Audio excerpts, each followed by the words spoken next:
Halo Mister, saya Sharon, saya dari kelas Ernest nomor absen 22. Hari ini saya ingin melakukan BA video project, yaitu tentang keselamatan dalam arti personal dan luas bagi dunia. Di pertanyaan pertama ditanyakan bahwa siapakah nama tokoh dalam artikel tersebut dan bagaimana latar belakang hidupnya. Johannes Amos Comenius. Beliau lahir pada 28 Maret 1592 di sebuah desa bernama Nivins di Morawi, Tanggara. Komesius mempunyai keluarga dan kehidupan yang baik. Keluarganya juga baik dalam membina iman dan perjalanan kehidupan rohani seorang Komenius. Namun, ketika Komenius berumur 10 tahun, ayahnya meninggal. Kemudian selang 1 tahun kemudian, ibunya juga meninggal. Tidak lama kemudian, kedua kakaknya pun juga meninggal. Dan waktu itu, Komenius umurnya baru 11 tahun. Komenius yang sangat kecil itu sudah yatim piatu dan akhirnya ia diasuh oleh bibinya sampai ia usia 16 tahun. Lalu ia pindah ke Prepov untuk meneruskan pendidikan di sekolah berkualitas, yaitu Sekolah Gereja Persaudaraan Morawi. Pada awalnya, Komenius tidak fasih menggunakan bahasa Latin, namun karena keadaan mengharuskan dia bisa menggunakan bahasa Latin, maka ia mempelajari bahasa Latin dengan cepat. Lalu ia meneruskan perguruan tinggi di universitas yang bergengsi.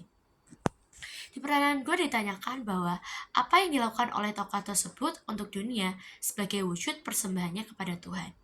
Ia menulis buku tentang peringatan melawan daya tarik antikristus. Buku ini merupakan bentuk penentangan terhadap dominasi Gereja Romawi di Morawi. Comenius kembali menulis beberapa buku pada tahun 1621 sampai dengan 1631 dalam menelurkan beberapa buku tentang metode pendidikan. Comenius sangat menjunjung tinggi nilai-nilai Kristen. Hal itu ditunjukkan melalui dasar pendidikan yang ia terapkan dalam buku-buku pendidikannya. Menurut saya, 3 dasar yang dia yakini yaitu yang dibentuk oleh Comenius sangat baik sekali, di mana iman kita harus berpusat pada iman Kristus dan bukan yang lain. Dan memang benar bahwa pendidikan dapat mempersatukan bangsa-bangsa karena itu bersifat universal dan bahwa semuanya itu tidak luput dari campur tangan Tuhan. Setiap apapun yang kita lakukan, apapun yang kita perbuat, atau apapun yang kita kerjakan, itu berasal dari Allah sendiri. Dan yang terakhir, saya paling setuju dengan pemikiran yang dimiliki oleh Comenius yang bertuliskan bahwa siswa seharusnya tidak terlalu berbani dengan pelajaran yang tidak cocok dengan keadaan siswa. Namun siswa bisa belajar sesuai dengan usia dan perkembangan siswa agar siswa dapat berkembang dengan baik.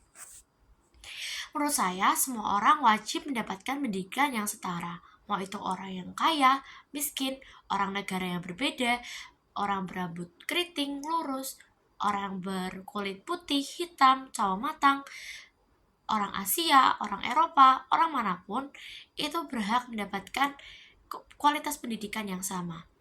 Bukan hanya pendidikan, tapi setara dalam pendidikan, kehidupan sosial, dan lain sebagainya. Karena di mata Tuhan kita itu sama, jadi tidak perlu ada perbedaan. Karena Tuhan Yesus menciptakan kita segambar dan serupa dengan Allah. Maka kita sebagai manusia tidak juga boleh saling membedakan satu sama lain. Dan yang terakhir, saya belajar bahwa kita tetap harus memegang teguh iman dalam Kristus Yesus dalam keadaan apapun, mau itu susah, senang, sedih, atau kecewa, bahagia. Dalam keadaan apapun kita harus tetap pegang terus iman kita dalam Kristus Yesus. Saya belajar juga untuk menghargai sesama kita, terutama orang-orang yang berbeda dari kita. Namun kita harus tetap bersatu untuk memegang yang namanya Injil Kristus. Dan saya bersyukur untuk segala apapun yang Tuhan beri dan tidak membeda-bedakan orang. Sekian dari saya. Terima kasih sudah mendengarkan. Tuhan Yesus memberkati.